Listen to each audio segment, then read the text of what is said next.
implies that like people are just sort of sleeping in shifts under whatever they can fucking Also, find. get your own coat, bitch. I know, what the fuck? There's a million coats here. I know it's the 70s, but like you don't got to share one. But like at the same time as they're trying to give you like legitimate information in the same way that like I'm sure that lots of all the news organizations were trying to give you real 9/11 information.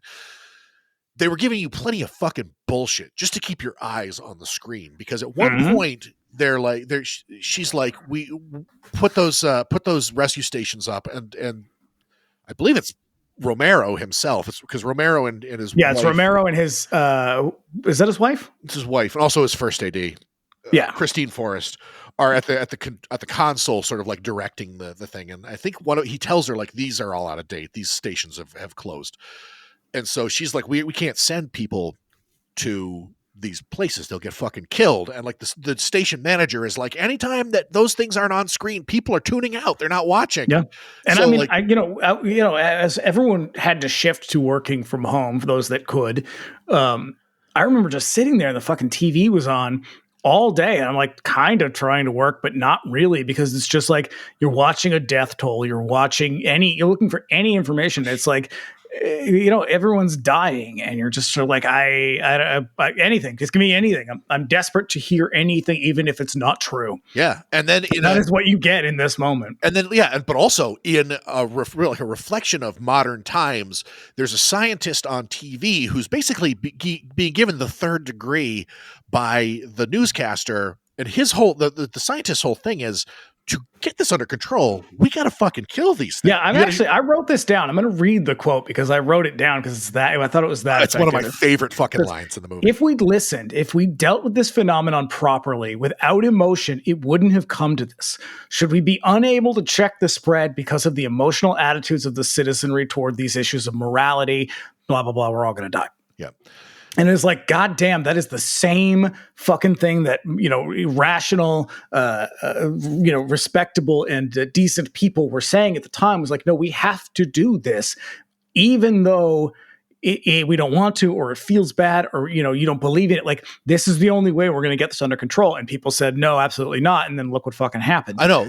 Same thing happens here. Before COVID, I used to roll my eyes at this. I was like, there is no fucking way. Like, putting aside the fact that zombies are not real and this shit could never possibly happen, but just gaming it out in my head, there is no fucking way that this slow moving, like, Living Dead thing would ever get to a point where, like, we are overrun and we've got to start to like move into sort of like protective situations. Like, this would have been handled immediately by National Guard, by the fucking cops or whatever.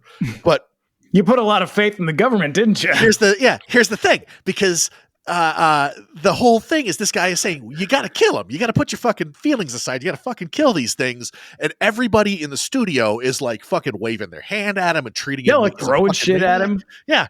And so like, nobody would question the objective truth that that's what you got to fucking do. And then all of a sudden this thing happens where everybody goes, okay, just fucking stay inside, wear a fucking mask and get the goddamn vaccine. And this shit will be over in like a couple of months. And then 2 years later, there are people who are running around in fucking t-shirts and bumper stickers on their car about how proud they are they haven't got the fucking vaccine and shit. So fuck everybody. This shit would absolutely happen. It would 100% get out of control, and there would definitely be fucking apartment buildings with the basement stuffed with zombies because these assholes just won't do what they need to fucking do. And that's why, like, it feels cynical, but it's also right. It's just like, yeah, people are pretty fucking terrible. When it comes down to it, everybody's just really goddamn selfish. And that is why this shit gets out of hand. And you see it. I mean, that is really the sort of central theme of this movie, is that even when it is just the core of them, one of them will be their undoing. Yeah. For that very reason, because he is selfish and it becomes sort of obsessed with, material things. Yeah. Fucking A, man. So at the same time, just take a breath for a moment. I got a little carried away there. At the same time, the WGON control board is running locations where people can run to if their neighborhoods become unsafe. And also there's this sort of like official civil order that's like, you're no longer allowed to stay in your home. You have to go to these places, which is bad fucking advice. I mean, and this, I think, is this movie bounces around a lot in terms of tone and in structure. It's more like a 3-act play in a way. And I don't know that it doesn't transition very seamlessly from one to another.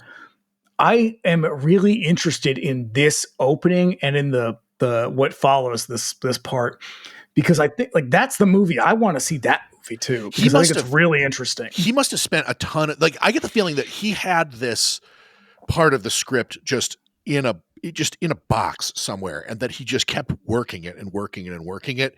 It is easily the best part of the fucking movie. It is the strongest. And it does, I mean, it feels that way. It feels like he abandons it at a certain point. He's like, all right, we gotta move on here.